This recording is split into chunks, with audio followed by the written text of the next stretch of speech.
Will the Commission on Elections conduct automated elections or adopt a hybrid system for the 2016 elections? Tonight we are joined by Mr. Ramon Casiple, Executive Director of the Center for Political and Electoral Reforms, to inform our people why the COMELEC will again conduct automated elections next year. Good evening, sir, and welcome to NewsLife. Good evening. Now, sir, in yesterday's hearing, the House Committee on Electoral Reforms said that the COMELEC will virtually actually announce that 2016 elections will be automated. Actually, they announced it yesterday in the House Committee hearing of the Committee on Foreign and Electoral Reform. And the reason why they actually rejected the hybrid means or system is that the actual demonstration in Bacoor turned out to confirm all the fears that we have about manual elections. Mabagal, prone to errors, madaling dayain, napakataas ng presyo kasi napakaraming tao involved. You will require nearly 1 million BEI and other personnel. So there is absolutely, I think, no argument that will make us return to a manual or a partly manual system. Now, what do you think about the PATA system, which was which they tested a while ago with the COMELEC? What do you think about this system? Well, precisely that was the system tested in Bacoor. This is the hybrid. The hybrid. Okay. And a hybrid has additional disadvantages. You will have to learn the automated part of it and also the manual part of it. And that's double the requirements. And how much is the percentage of the manual part is included here in the PATA system? Well, the mainly manual part here is the precinct, the voting, counting, and basically the consolidation is the one that is automated, meaning the transmission of the results, the encoding. And basically, from my point of view, it's also basically manual. Because consolidation of report, ever since 1986 snap election, we already have that automated. Now, why do you think that being fully automated is much better than having hybrid mixed with automation and mixed with manual? Is this going to be even better since it's less mistakes, do you think? Well, there are three major advantages of the system. And to be sure, it is not the solution to cheating. But it would make cheating much more difficult than in a manual system. One, because of the faster processing of the results. Second, there is less human intervention in the whole process. Third, it's less costly. So there is you can spend the money elsewhere. And from our own experience in 2010 and 2013, it has proven as a reliable means to prevent or make life difficult for cheating. How does this allay the fears of the public to cheating? Well, this is not the public that has the fears. Because in every survey that was done since 2010, a big number ranging from around 74 to 90% plus of the voting public approve of the system. The ones who are saying that there is public fear are basically the same people who had been against the system since 2010. And I don't have the sympathy, I think, because they're still voicing out the same questions, the same criticisms that have already been answered hundreds of times in all fora, including the Supreme Court.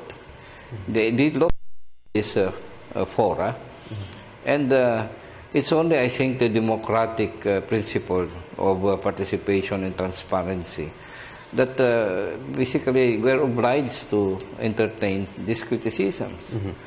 But I don't think there is ground anymore to entertain this type of criticism. Now, sir, the COMELEC will again deploy the PCOS machines and acquire OMR. Now, Is there time to refurbish the 82,000 PCOS machines ready for next year's elections?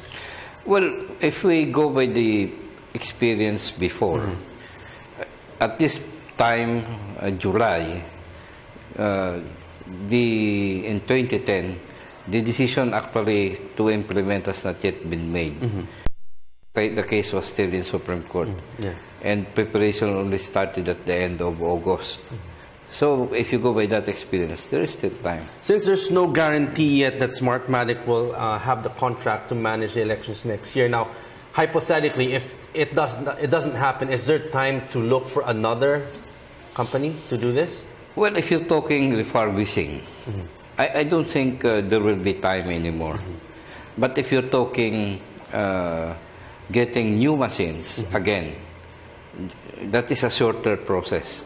I think there is still time to buy more machines. Now, since the number of voters have increased from the past, now, do you think the extra 20,000 machines will be able to, let's say, accommodate the voters, the increase in voters this coming elections? Actually, it's more than simply adjusting to the increase. What the COMELEC, I think, is trying to do is to bring down the number of voters per precinct in order to lessen the chances of all these long lines and delayed voting. Now, with COMELEC providing in malls for the biometrics for the voters, do you think this will clean up the list for next year? Will they have actually time to clean up the list for the actual voters for next year? Well, actually, that depends on the voters who will have their biometrics validated. But there is already a law in place which says that if you have biometrics, you may not vote. That is still a debate within the COMELEC, because the primordial mandate of COMELEC is, of course, to enable all voters to vote. That's the right of suffrage of every citizen. And the law actually prohibits on the basis of no biometrics. So the question of this campaign, using the malls and I think other venues, is to maximize the number of those who can vote. And if the number that is left behind is small, I think the COMELEC, I would guess, implement the law. Do you think the biometrics will help clean up the elections next year? Well, it really depends on how they use the biometrics. If, for example, there is a fingerprint recognition mechanism in every precinct, definitely you can use the biometrics to ensure that no flying voter, no double registrant will be able to vote. And finally, sir, how do you see things panning out in the next coming weeks with regards to the machines, with regards to those who will actually say that they will be running next year? Well, I'm confident that the COMELEC will. There is as yet no unsolvable problem that came out.